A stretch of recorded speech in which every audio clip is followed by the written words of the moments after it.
Hi friends, welcome to Rupa Kitchen. இன்னைக்கு நம்ம வீடியோல ரொம்ப சாஃப்ட்டான ஸ்பாஞ்சியான கேக் ரெசிபி தான் பார்க்க போறோம். டீ குடிக்கும் கிளாஸ்ல எப்படி ஈஸியா செய்துட்டு பார்க்கலாம்.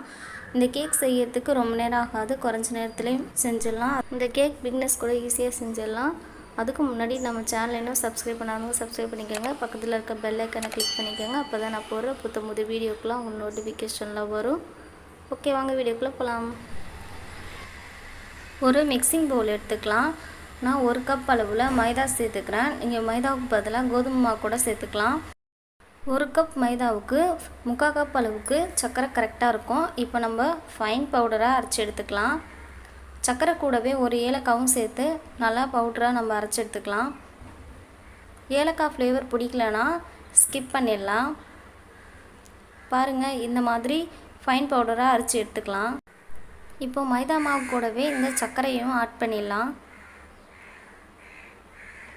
1 கப் மைதா மாவுக்கு 3/4 கப் அளவு சர்க்கரை அளவு கரெக்டாக இருக்கும். சர்க்கரை சேர்த்ததும் 1/4 டீஸ்பூன் அளவு சோடா உப்பு சேர்த்துக்கலாம். 1/4 டீஸ்பூன் அளவு பேக்கிங் சோடாவும் சேர்த்துக்கலாம். நீங்கள் சோடா உப்பு மட்டும் சேர்க்குற மாதிரி இருந்தால் 3/4 ஸ்பூன் அளவு சேர்த்துக்கலாம். இல்லைனா பேக்கிங் சோடா மட்டும் சேர்க்குற மாதிரி இருந்தனா 1/2 ஸ்பூன் அளவு மட்டும் சேர்த்தா போதும். இப்போ எல்லாத்தையும் மிக்ஸ் பண்ணி விட்டுக்கலாம். நான் 2 ஸ்பூன் அளவுக்கு பட்டர் ஆட் பண்ண போகிறேன். பட்டர் நல்லா உருக்கி தான் வச்சுருக்கேன். இப்போ பட்டர் ஆட் பண்ணிக்கலாம்.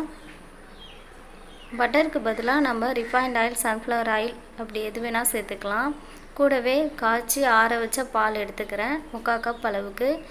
1 கப் மைதா மாவுக்கு 3/4 கப் அளவு பால் கரெக்டாக இருக்கும். உங்களுக்கு டவுட்டாக இருந்தால் கொஞ்சம் கொஞ்சமாக சேர்த்து கூட மிக்ஸ் பண்ணிக்கலாம்.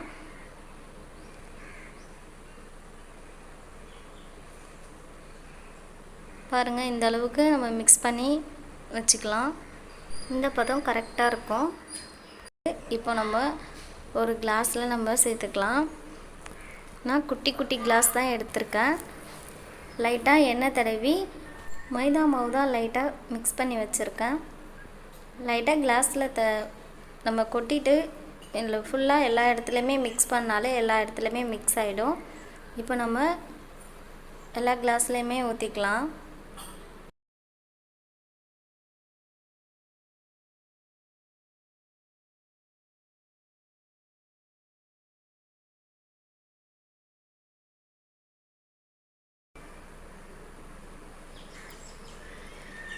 இப்போது நம்ம குக்கரில் வச்சிடலாம். குக்கரை ஏற்கனவே நான் ஹீட் பண்ணி தான் வச்சுருக்கேன். லோ ஃப்ளேமில் வச்சு ஒரு 5 மினிட்ஸ் அப்படியே ஹீட் ஆகிடுச்சு.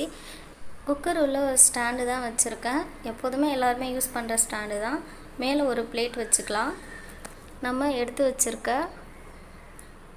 கிளாஸ்லாம் அதில் சேர்த்துக்கலாம். நம்ம மேக்ஸிமம் ஒரு 30 நிமிஷமாவது லோ ஃப்ளேமில் வச்சு நம்ம வேக வச்சிடலாம். குக்கரில் உள்ள விசில் எடுத்துகிட்டு நம்ம க்ளோஸ் பண்ணிக்கலாம்.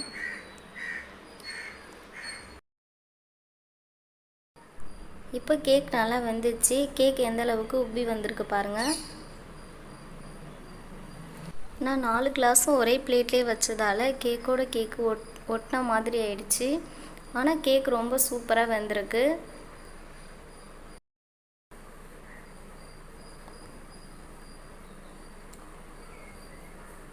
எந்த அளவுக்கு சாஃப்டாக இருக்குது பாருங்கள். சூப்பரான டேஸ்டான ரொம்பவும் ஸ்பாஞ்சியான கேக் ரெடி. மறக்காமல் ட்ரை பண்ணி பார்த்துட்டு கமெண்ட் பண்ணுங்கள். குழந்தைங்களுக்கு இதை மாதிரி குட்டியாக செஞ்சு கொடுக்கும்போது ரொம்ப சூப்பராகவும் சாப்பிடுவாங்க. நம்ம வீடியோ உங்களுக்கு பிடிச்சிருந்தனா லைக் பண்ணுங்கள், ஷேர் பண்ணுங்கள். மறக்காமல் நம்ம சேனலை சப்ஸ்கிரைப் பண்ணுங்கள். தேங்க்யூ வாட்சிங்.